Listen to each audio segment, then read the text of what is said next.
So, Rachel, we met through Matt's group, We which is did. a fantastic group for, yeah, you're getting quite a lot from that group as well, I think, in Oh, terms of. a huge amount. I always get a lot from Matt's work, and I love the sense of the community in there. It just feels a bit different. It's a bit different. Definitely. A lot of positive vibes in there, isn't there? And a lot of can-do attitudes. And what struck me is you're talking about radical self-acceptance, because I think so many, well, if not all of us, at least at some point, have to come to a new realization of self and have to go through the dark and the light, as you mentioned, and really get to know ourselves and overcome change. So that really hit me because I personally am going through that vulnerable cycle at the moment in launching my book, which is a personal story. Right. And I thought, this is a time that people will be going through these sort of changes more than ever because of that time for reflection. So I'm so grateful to have you, and I love what you do. And yeah, so tell us a bit about you before I go any further. Yeah. Okay. So I'm Rachel Anderson. My company's Tea and Empathy. I help people understand that they're enough, just who they are, and it's not about trying to be something other. I mean, we all want to be better. We all want to change. We want to grow. We want to have better lives. We all want to move on. But it's hard to do that unless we're willing to accept who we are right now in the moment. So I help people with their radical self-acceptance, which I'm on the same journey myself. This is something I've been learning. I started off many moons ago growing trees. My first career was in forestry. And I like working with metaphor. So actually, I realised I was better at growing people than I was at growing trees, which is what took me into coaching and with my own personal development journey as well. And I use a lot of what I know from nature and growth. And we're organic beings, and so what's good for us? There's a lot of parallels in nature. So I draw on that a lot. I've spent the last 13 years as a professional leadership coach, mostly working with corporates, and I spent 3 years as head of coaching and facilitation for a big global coaching company. But I like working with a whole person, and that's easier to do outside of corporate. And I feel really drawn on and helping people understand that they're enough. There's so much stress in pretense. When we're trying to pretend to be something else, then it's really stressful because effectively we're living a lie. And when people go, actually, I just have to be real and who I am right now. It's like, oh, it's like a huge letting go. I completely can relate to this. So last night I had an interview about personal branding, and I felt I was more the corporate self, which was Yeah. ironic given that I was talking about opening up and personal branding. But I think I'm just at myself at that vulnerable point of opening up about my book and this sort of really personal journey. And it does take a bit of adjusting to that vulnerable self. But I think when you do sit in it, it's about really not being lonely anymore. I think the power of vulnerability is to be content in yourself, in who you are. So you don't need that acceptance from Absolutely. outside yourself. And I think, that doesn't happen in an instant, but certainly when you're launching a book, you have to be open to that. So I hear what you're saying about vulnerability and the importance of it. And, it also is something, I suppose, that can't be forced. It needs to be, like you say, organically taken from someone at a time that they're comfortable with it, because otherwise that can do the opposite of helping. Absolutely. Because, we are vulnerable, and that means that we can be hurt, and we've got a lifetime of unlearning. We're taught from a very early age that there's a way we ought to be, and so many of us have criticism throughout our life that we feel we have to be other, and that's hardwired into us. It takes a long time for us to be able to shift that. And I think the kind of personal development world is a little bit to blame in some respects. Not necessarily to blame, but it unconsciously colludes with the idea that we ought to be something else, and that if we're not changing and we don't suddenly get it in an instant, then somehow we're still not enough. We're organic. It takes time to change. We can't unlearn in an instant, and we need to hold ourselves with compassion when we're making that shift. And I use nature and acronyms to help me. So I often use the acronym of an oak, So I identify with an oak because it's quite slow grown. I don't think anyone would ever call me dynamic. I'm slow grown, but quite robust. I think would be the way of putting it. And the oak is the O's for ownership, taking ownership of your life. Of it's not somebody else's responsibility for us to be able to live our lives the way we want to. We're the only people who have control over how we respond. So it's taking ownership. And the A is for acceptance, which is the radical self-acceptance. We are who we are right now. It is how it is right now. And no amount of wishful thinking or fantasizing it's something else, or no amount of frustration is going to change that. So let all that energy, wasted energy, just dissipate and focus on acceptance. And then the K is for kindness. That being kind to ourselves, being kind to other people. We are all human. We're all going through the same thing, no matter how irritated we are by other people or how awful they may seem to behave. They're behaving that way for a reason, and usually it's come from some deep hurt. Doesn't mean to say we can condone it, but we can hold kindness for people who are suffering in a way that then shows up in bad behaviour. So that is so powerful. I love that acronym, and it's so easy to remember as well, and so relatable to what your whole journey is. And I think it's very true, holding yourself accountable for things is kind of putting yourself in prison, but being kind to yourself and to others and listening to their journey, but at the same time freeing your own is a really important step. And I think when it comes to kind of self-acceptance, I guess that takes you through sort of peeling back layers, like you say, of society, that what society expects. And I think what we've seen in the corporate world in particular is a numbers game. We've moved from the person-centered approach and the people-centered approach to the numbers approach in business in general, even in doctor surgery. So we've gone from family doctor to 10 minutes with a patient, bish, bash, bosh, and it's permeated every aspect. And even though we've got lip service HR, I'm now speaking to people like put the human back into HR, an amazing lady who's written a book on this, who talks about how we need to be more person and human focused.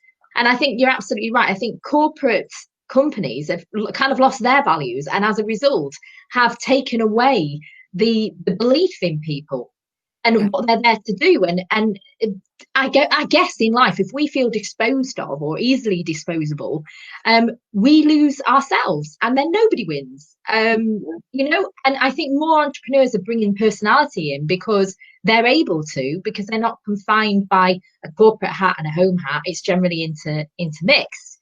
Yes. So, that's very interesting what you say about the corporate world, and absolutely true about how that happens. So, in terms of shame, I bet you've seen it a lot. I mean, I know you've coached lots and lots of people, and I imagine themes arise, and shame, particularly in our culture, I think is, ever present. What's your experience of that? Oh yes, hugely so. We see all around us behaviour that's driven by shame and fear. That actually a lot of what we see that's just makes the world not great. The reactions that we have come from a place of fear, and beneath that fear is shame, and which is why Brené Brown's work so powerful, I think, on this as well. It gets right to the heart of that underlying human fear that we all have, that we're somehow not enough and that we're ashamed of who we are deep down. And I've coached one-to-one over the last few, probably about 1,000 people on a one-to-one basis. I mean, many more in groups, but when you're one-to-one, you've got that deep, intimate space where you're able to truly listen to people and they open up in a way. And it doesn't matter how outwardly successful they are, how brash, how outwardly confident, it always boils back down to, at some level, there's that deep fear that they're not enough, that they'll be found out, that somehow who they are in this moment isn't acceptable, and that they're ashamed of that. But when we start to shine a light on the shame, when we look at that, when we start to talk about it, if people have the courage to talk about their own shame, then other people are like, oh, yes, that's me too. And then you think, oh, I thought it was just me. And then the shame just dissolves because you realize that there is no shame in it. When we look at something head on rather than avoiding it because we're a bit scared of what we might see, then we realize it's not so big and scary, that there isn't something to be ashamed of. Or if there is something that's not right, by bringing our attention to it with kindness, then we're able to move it into something else. I bet what makes this position quite difficult is, so for example, when it comes to shame, is not just our own self-reflection, but perhaps our direct reports. So I had a manager that was always telling me terrible things. I was getting inbox messages that were actually sexist and very cruel. There was a lot more I could have done with it back in the day, but I was too young to really know the steps to take. I just quit and set up a business to help people with it. But the fact of the matter is, he was feeding into that feeling that I was not enough over and over every day. And it was, I would go into the toilet and I'd cry at the beginning of work, and I'd get through the day and come home crying, and it would ruin my whole life. And I imagine that, this happens, and I had nowhere to go with that. And I imagine this happens far more than, well, I know it happens a lot. But I think this is where the control of, say, if you want to word, it's a strong word, abusive people in that sense, or people abusing their power, or in any part of life, sort of using their position in a negative way, really sort of informs that sense of self in a really negative point, and how to fight against what they're saying, and then looking for your tribe. Because as you say, once you welcome that vulnerability in, you're actually finding people like you, and that's what you're actually needing. Is you're craving the connection rather than you're craving to be appreciated by those that don't like you. Or actually those abusers have their own issues, or if we use that word abuse, they have their own issues that we could put to one side anyway, because that is not to do with us. But it's easier said than done, isn't it? And I'm guessing that fight between power and position, especially you maybe own a house, if you've got a mortgage and your job relies on that kind of thing, it leads you in, and perhaps now it's happening more than ever, that people just feel very helpless, that they have to stay where they are. And that makes them continuously think, well, I'm here, I'm stuck in this situation. And what would you say to people in that situation that are sort of stuck in that position at the moment, but just don't want to feel that shame within themselves, or want to try and work a way through it? It's very difficult, and I hugely relate to it. I mean, I hit that point myself, which is what took me into coaching. Actually, it was through the coaching support I had, that's what started to turn it around, because I felt I was being very bullied by a boss, and over a long period of time, my self-esteem went through the floor because I thought it was all me. Whereas actually, with hindsight, I see how endemic and insidious and just an unconscious this him playing out a power thing with me was, which was around his own stuff, not around me. But of course, I think particularly as women, we're conditioned to think it must be me, it's my fault, and not be able to see that it always takes two in any dynamic. So there is the first step of realizing you can only focus on what you can control and let go of it. We can't control other people. Now, I'll get a cause, and I'll have a strong sense of injustice, and then I'll go charging after wanting to right all the wrongs and quickly burn myself out, actually. So there is also a piece around choosing your battles and thinking about, what do I need in this? What's going to be of most benefit to me? How do I look after myself?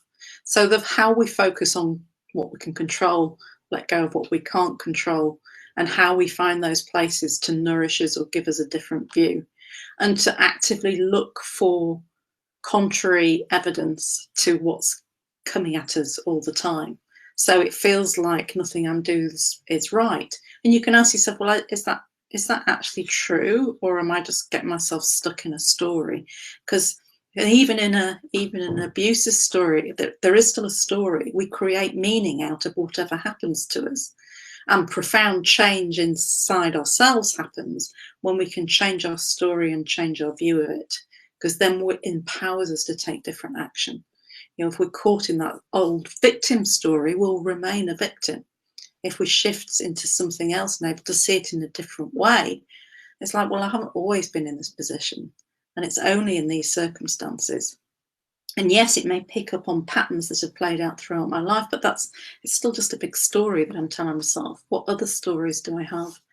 But it's hard to do that by yourself. That's why coach is a powerful place to go.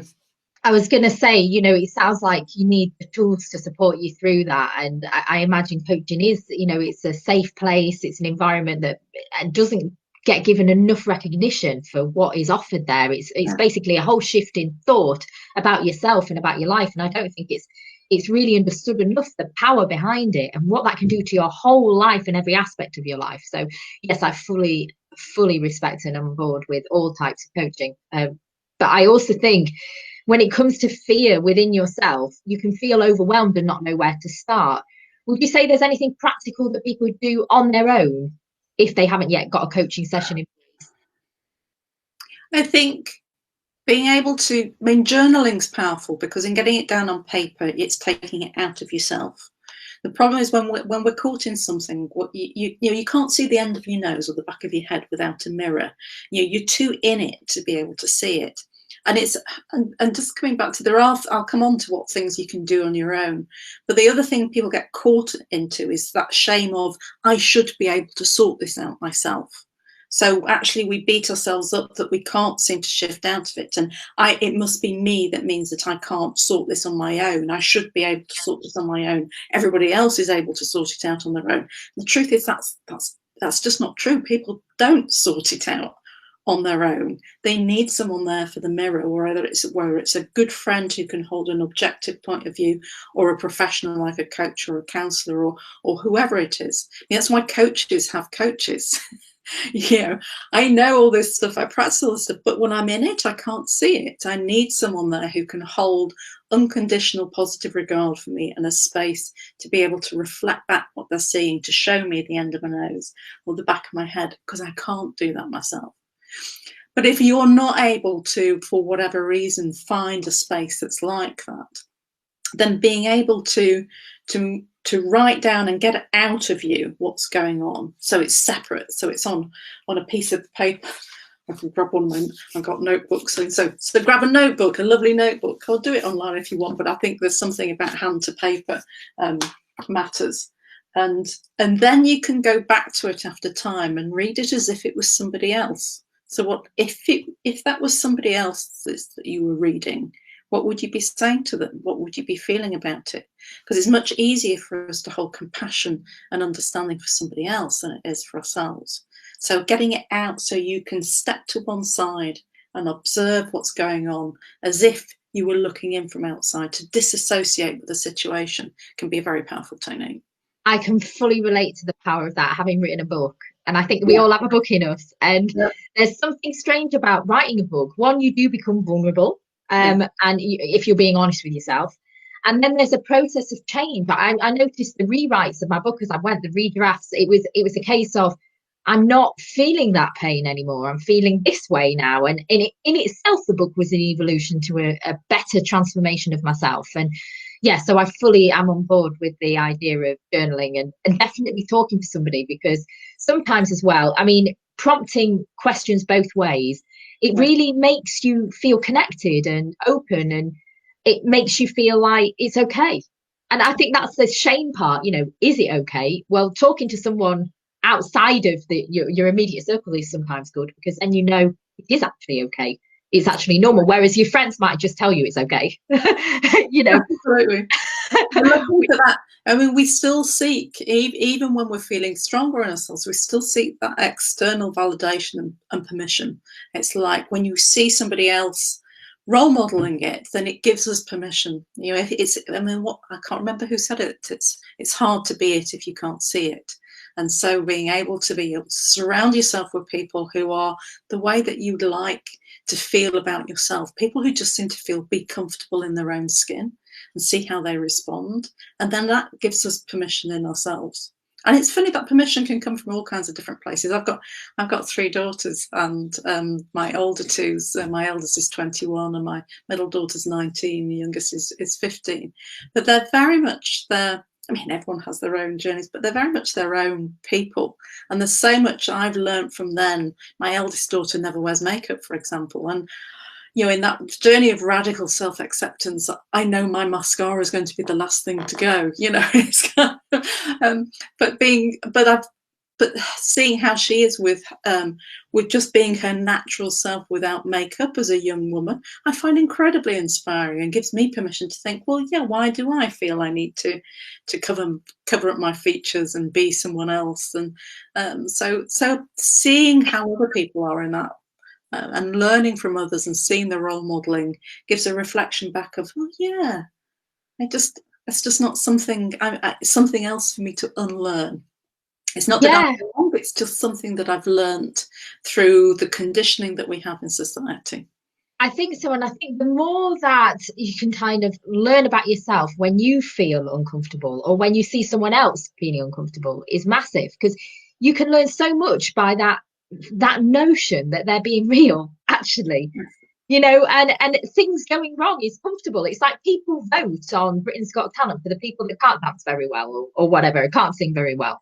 And it's almost like they're behind them in one sense. Well, there's the nasty ones, obviously, but there are people behind people that are struggling because it's a universal thing. We all can relate to being uncomfortable.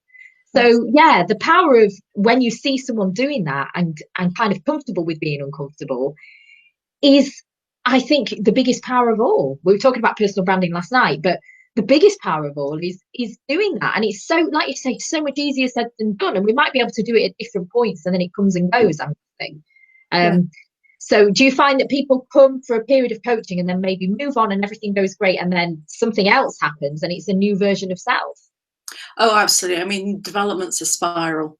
It doesn't matter how much, and it's a forever unfolding journey. We think that we've sorted something, and then it comes back around, and we think, oh, yeah, I'm back here again. Except you're not back there again, because you're not the same version of yourself. You have more perspectives. You have more available to you.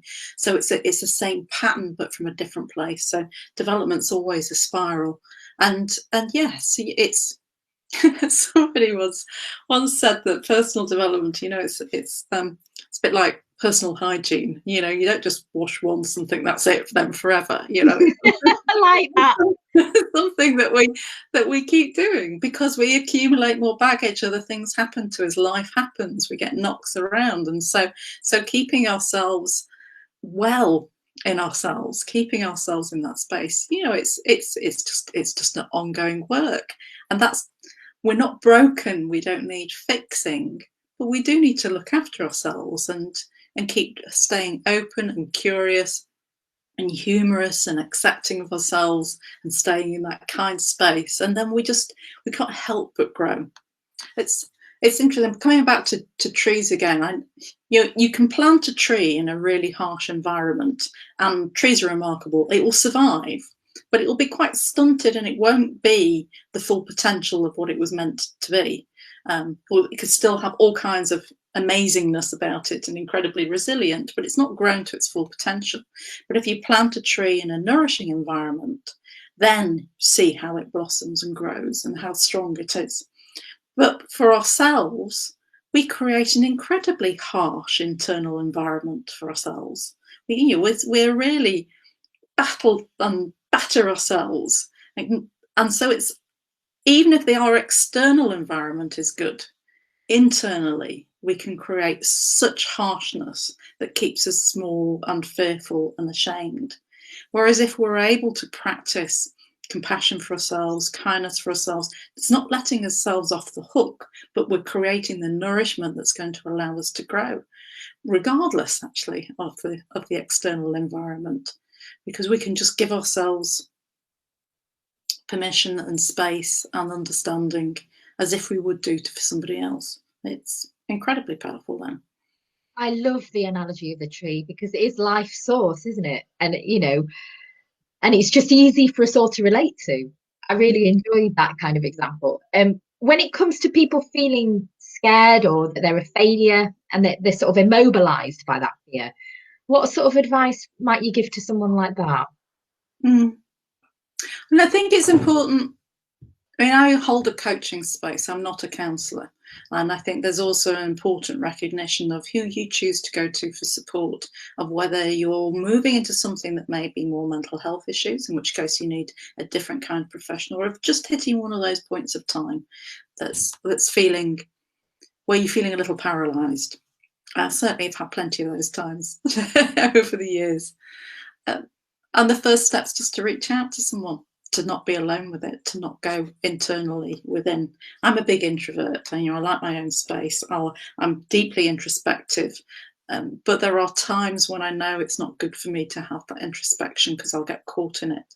There are times when I just need to reach out to someone that I trust and tell them, and then actually in that dynamic, in the connection, there's something that starts to move, partly because the fear and the paralysis is wrapped up in shame, and in the sharing the shame starts to melt. And then in actually when we share something, we feel the shift in us. Sometimes we just need to articulate it for Oh, it to it's already start to move. so true. It takes the grip off. Yes. Almost like the shame is the grip. What would you say is your why, your reason for being, Rachel? What drives you? What keeps you going every day? I have a huge curiosity.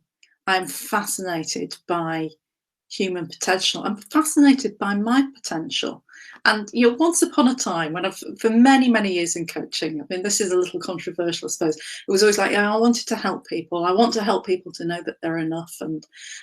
But actually, I realised over the years, this is actually all about me. This is my own journey of growth and my own discovery. But as I go through that, if there's things that I can share that help other people, then that helps me to grow even more.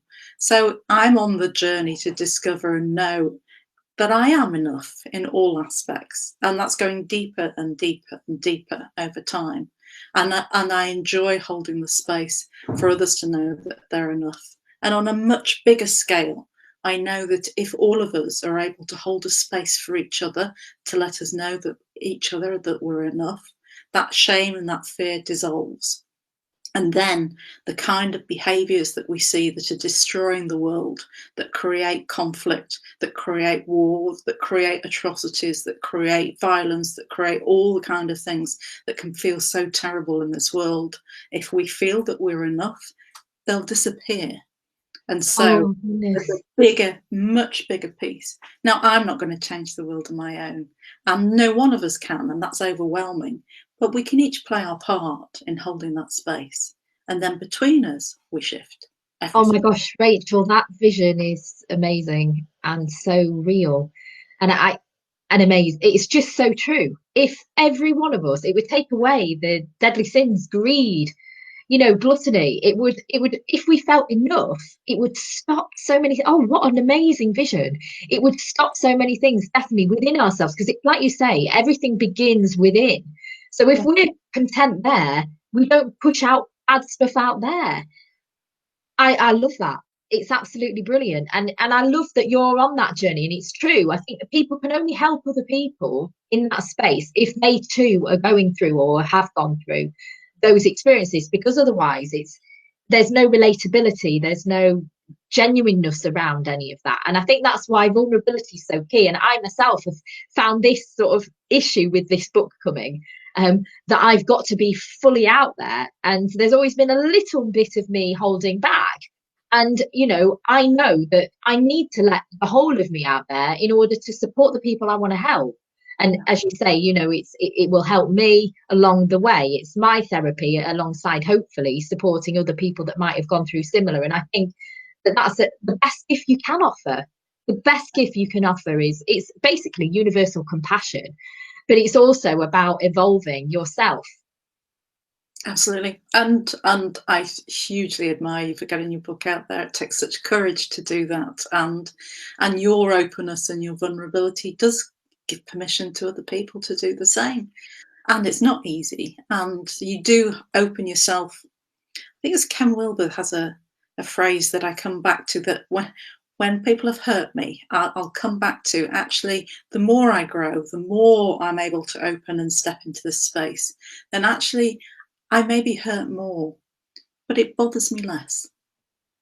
Oh, I love that as well. That's so true because, if you don't put yourself out there, you're in a prison. And as I say, the truth sets you free. So I think if you're just, I know this personally, I know it myself, I am holding back a little bit. I am holding back right now, but I am on a journey to not holding back. And you know, I just think there's so much that needs to be said that, not saying it is making it an issue. Yes. Whereas actually opening up is doing the reverse of that. And that's where everyone needs to feel safe to open up both sides. And I think, like you say, if you show vulnerability, they're comfortable with vulnerability themselves. And that's definitely the journey that I'm evolving onto the next stage personally. And it's nice to see that you've been doing that along your path as well, and changing literally thousands of lives and meeting them one to one and seeing those patterns must be amazing on so many levels. It feels such a privilege to be able to have that access to the depth of human goodness. Actually, I love being able to see people beneath the baggage. Now, as they go about their day job, it might show up in unhelpful ways and things that that actually they maybe still feel some shame around. But actually, to see someone's soul, to see the depth of who they really are without all the baggage, it's such a privilege. And I learn so much. I'll often come off a call and think, I wonder how much of that was from me. And I'll come off feeling inspired by the people that I'm coaching. But you said something really important about, you're holding back a little bit at the moment, but you know that you're on the journey. And that's so important. We can't go from here to here in one go. We take it step by step and we unfold, and that's all right. In fact, it's the only way that it can be. That actually each client, when I work with them, there's a phrase in coaching, you meet them where they're at. It's like people are in different places, and that's okay. And they can only take the next step that's all right for that. There's no expectation that suddenly everybody has to be at this point. You can only unfold a little at a time. Otherwise, it's too much. It's too much. An oak, a 300-year-old oak, does not get there from being a little seedling. It grows a little each year. And again, like a tree, we need an input. We have to draw on something in order to be able to do that. We're not machines. We still need to feed ourselves, to nourish ourselves, to be rooted in something, to give ourselves what we need in order to grow. And that's not selfish to give ourselves what we need. That's so true. And a key point coming out of this is the speed of change. Like society's changed, like technology's gone boom.